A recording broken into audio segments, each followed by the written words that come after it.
Prime minister of England, secretary of state India Pethick Lawrence, तमाम governors, director IB की चिट्ठियां हमने यहां डाली हैं। जो पढ़ना चाहता है पढ़ ले और फिर फैसला करे कि हमें आजादी किसने दिलाई। 70 साल तुमने झूठ बोल लिया है, लेकिन तुम्हारा पर्दाफाश हो चुका है। सत्य में एक बहुत इनकन्वीनियंट आदत है, वो निकलता है 70 साल बाद, 100 साल बाद आप उसे दबा नहीं सकते। देखिए, सैनिक को लाल किले में बुलाया, मंच पे बिठाया और राष्ट्र ध्वज को फहराया। इससे जो नेताजी की जो ख्वाहिश थी कि हम दिल्ली दिल्ली जाएंगे, लाल किले पे अपना तिरंगा झंडा फहराएंगे, वो आज पूरी हो चुकी है, वो आज पूर्ण हुई है। 75 साल बाद नेताजी वहां पहुंच गए हैं। देवी और सज्जनों में ज्यादा समय नहीं लूंगा, मैं सिर्फ कहना चाहता हूं कि हमें कहा जाता है, दे दी हमें आजादी बिना खड़ग बिना ढाल, साबरमती के संत तूने कर दिया कमाल। माफ कीजिए, इससे बड़ा झूठ मैंने नहीं सुना, इससे बड़ा झूठ हमने नहीं सुना। 60,000 की आजाद हिंद फौज थी, जिसमें से 26,000 शहीद हो गए। अभी भी बैठे हैं 110 साल के हमारे बूढ़े सिपाही, और देखिए उनके बच्चे पहलवान जो उनके साथ बैठे हैं। क्या बोलेंगे आप उनके मां बाप को जो हमारे उनके साथी शहीद हुए? उनका खून बेकार में बहा, उनका खून बहा तो आप आजाद हैं। आज नागालैंड से लोग आए हैं, इतनी दूर से, मणिपुर से लोग आए हैं, क्योंकि उन्होंने नेताजी को देखा है। नेताजी के ऊपर न्योछावर है। नागालैंड के लोग हमारे साथ हैं। देखिए जरा अपनी पोशाक में, परंपरागत पोशाक। प्लीज खड़े हो जाइए, प्लीज खड़े हो जाइए। अब मेरे नागा दोस्त देखिए ये क्यों आए हैं यहाँ पे, ये नेताजी की वजह से आए हैं।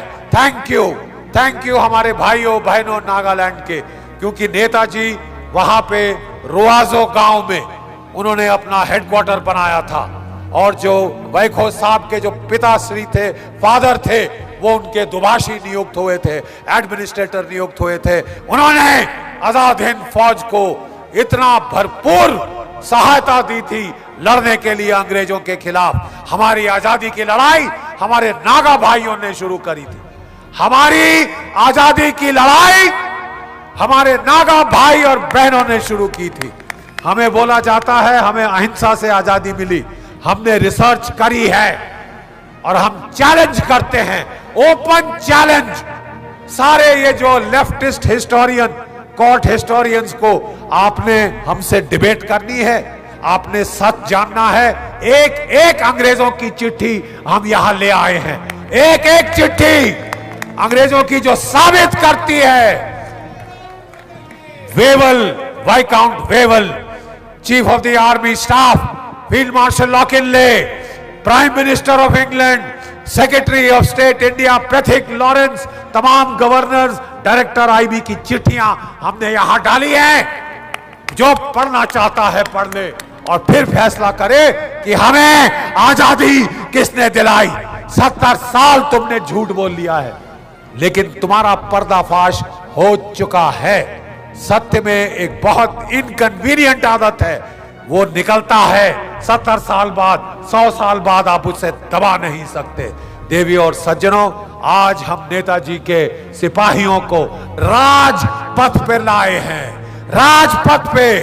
और अगला साल हमारा निवेदन है इस सरकार को कि नेताजी का स्टैचू राजपथ पे लगाइए, जहां जॉर्ज 5 के पुतला था, और वो स्थान रिक्त है, वो स्थान खाली है, वो स्थान नेताजी का है, वो स्थान नेताजी को दीजिए। You will have to give it to Netaji.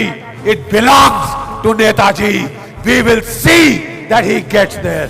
हम देखेंगे भारत के लोग आपको नेताजी को जॉर्ज 5 की कैनोपी के नीचे लगाना होगा, क्योंकि असली लिबरेटर, आजाद करने वाला नेताजी के सिवाय दूसरा कोई नहीं।